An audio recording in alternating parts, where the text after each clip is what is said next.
So, our model is starting to come together fairly well. And I've got this plane here. And I want to put some roof elements on. I'm going to go to my components, and I'm going to pick the lumber.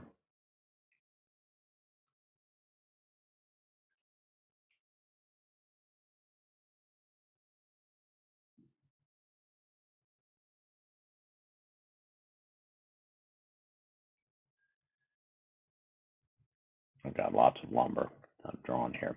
This is the one that I created a few minutes ago. So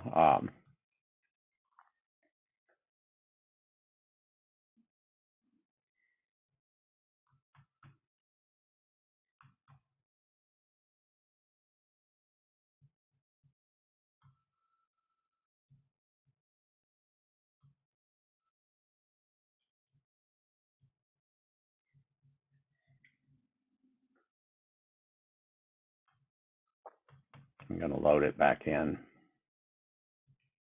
That's the plywood. That's the lumber.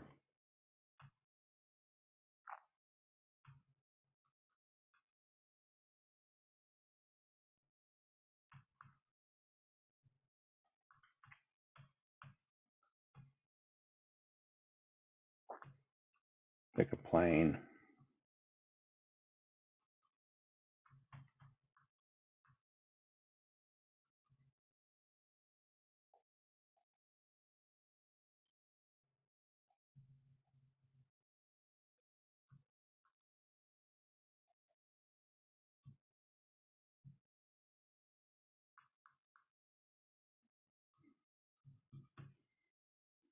Well,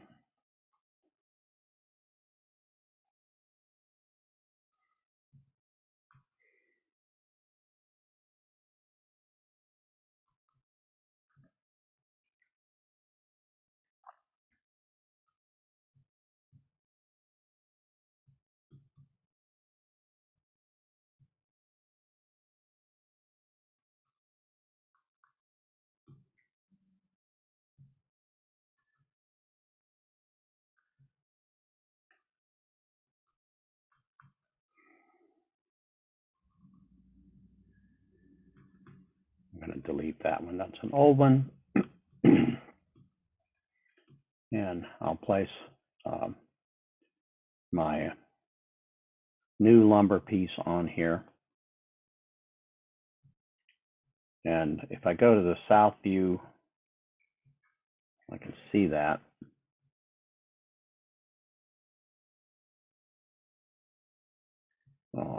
And I want to set my drawing area to be that and show it. And actually, since it sort of rotated it for me, I'm going to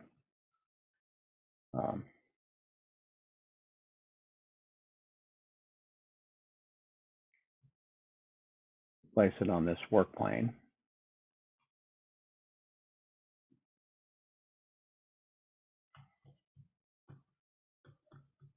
Like that. And I'm going to zoom in.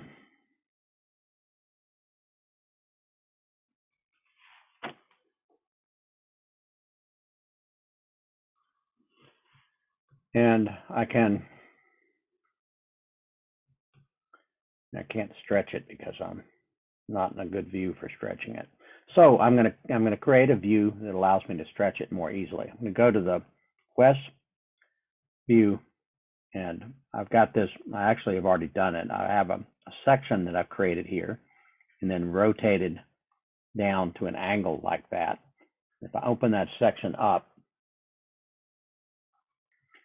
then I can see that end, and I can stretch it the way I need to up to here, to that ridge. That's not the ridge.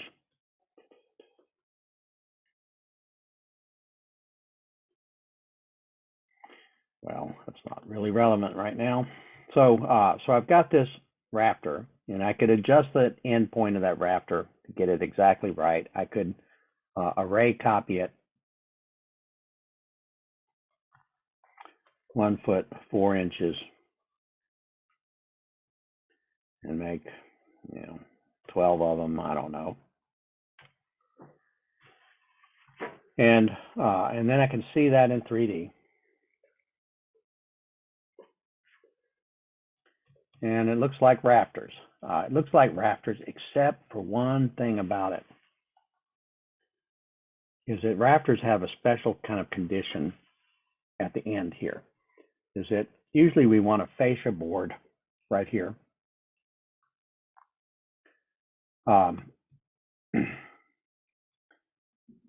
So often we are going to cut the rafter like that, and we may want to cut it like that in order to put what's called a soffit across here. So the soffit is basically this rectangular shape to cover up the bottom of the rafters, and the fascia board goes across the front of all the rafters like that.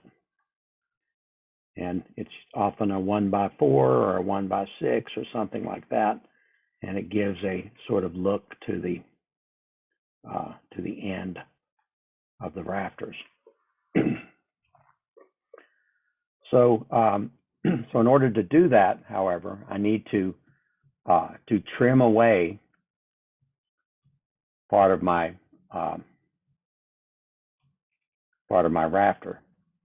Now, in order, in Revit, I can trim things using a void object. So I'm going to create a family here.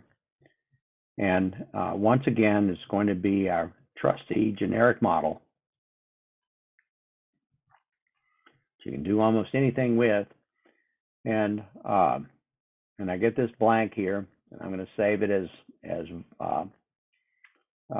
lumber cut. Well, no, I'm not going to. I'm just going to save it as void.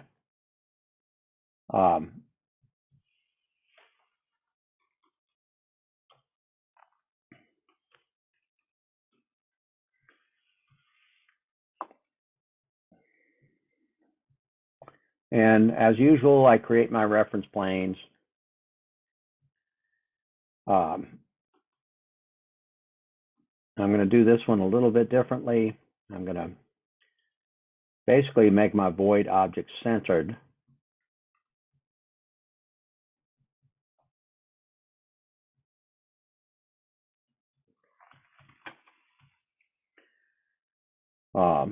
And create some dimension lines.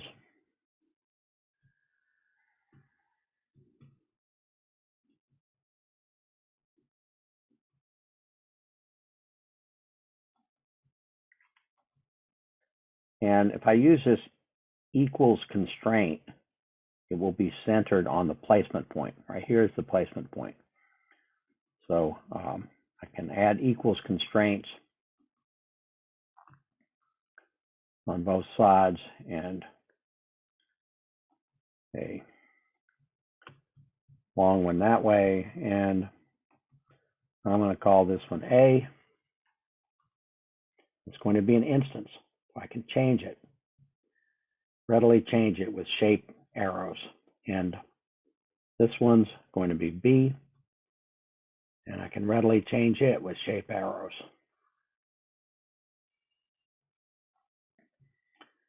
And I'll create, and you'll notice there's a create forms over here, create voids.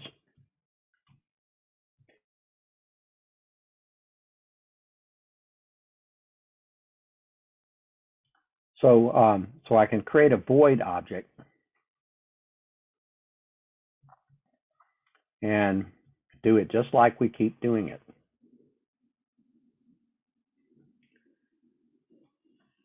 And finish it. Whoops.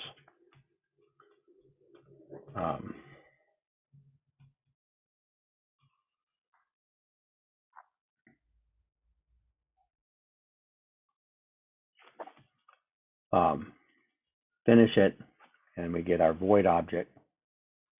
And when it's selected, you'll see over here that it says void. So it's a void object. I can actually change it. I could change it back to a solid, but I want it to be a void, so that's good. And it's a different color. It's this orange color. And there's my void object. And actually, because this is a sort of demolished thing, kind of brutal, horrible smashing and destroying, I'm going to do it a little bit differently. Instead of it on that face, I want that face to be the center of it. So I will create more reference planes here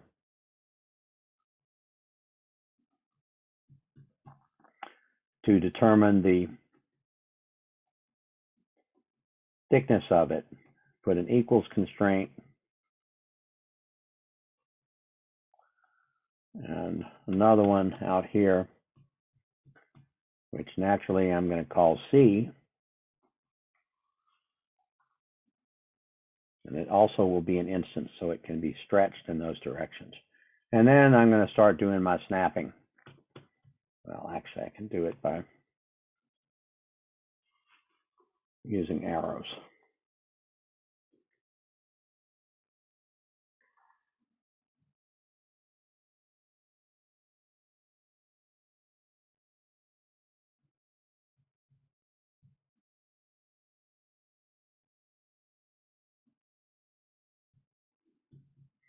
And the bottom one wasn't quite right. So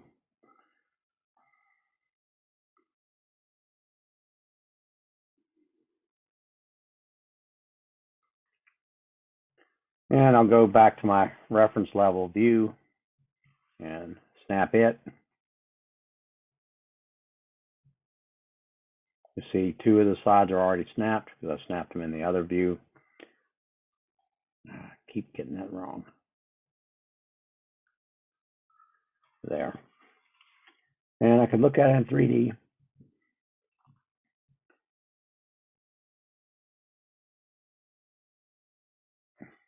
A really boring little box here, but it's a void box. And I could give it some dimensions.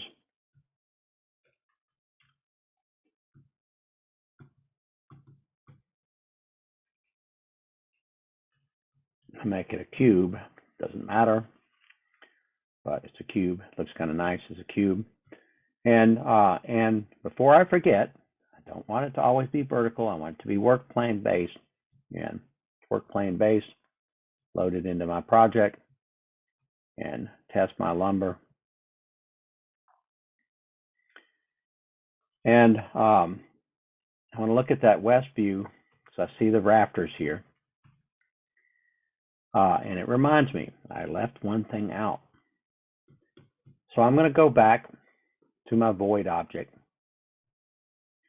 And there's one more of these family category parameters to do because I wanted to cut things. So cut with voids when loaded. So that means if I load it into another family or into another project, with this turned on, then I can cut with it. I don't have to, but I can cut with it. So, so I've got it cut with voids when loaded, and I'm going to load it into my test lumber and overwrite it and look at it from the west side so I can see my rafter. I'm going to zoom in on it.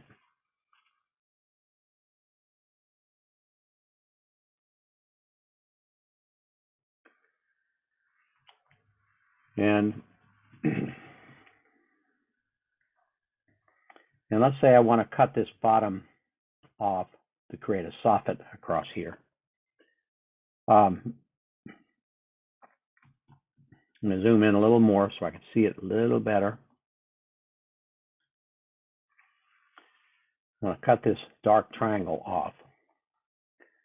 I'm going to add a component, place on face, a void, place it. It should get that, put that face right there, and place it,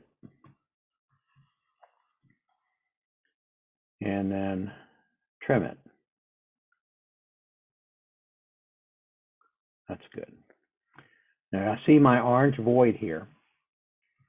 And if I go to the modify, there's a cut command. I click on cut. I can click the void.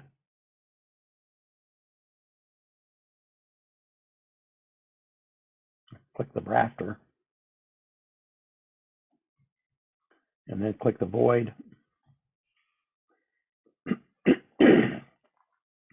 I can't do it because it's part of a group. So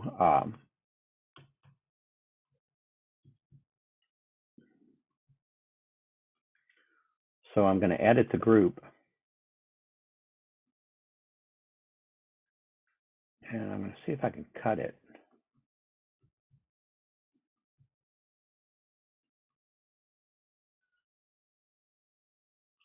And so I cut it, and then I finish the group. Let's see if it cut properly. Yes, it did. It cut. So I could trim my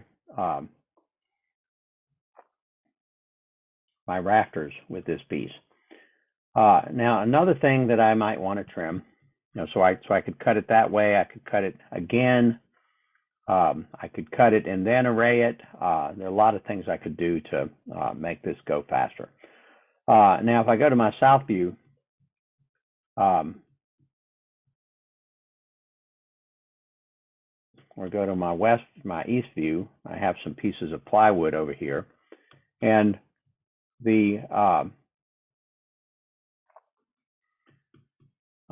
I could set my plane to be the plywood and show it. And let me see that. And I could also use my void object to cut a hole in the plywood. And I can make the hole the size that I want it to be.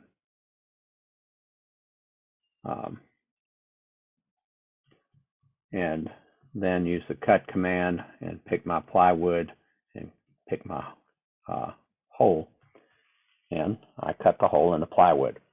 So with this void object, I can cut things to whatever shape I wanted to. So if I wanted the plywood to have a cut on a different line or different angle, I could do that too. I could pick a plane and pick my plywood, it's my drawing plane, and pick a component and place my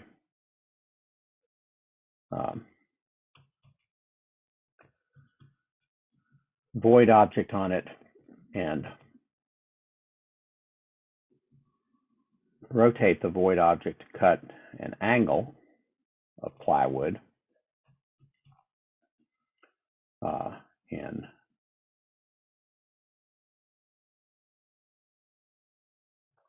my void object can be bigger than the plywood. That's not a problem.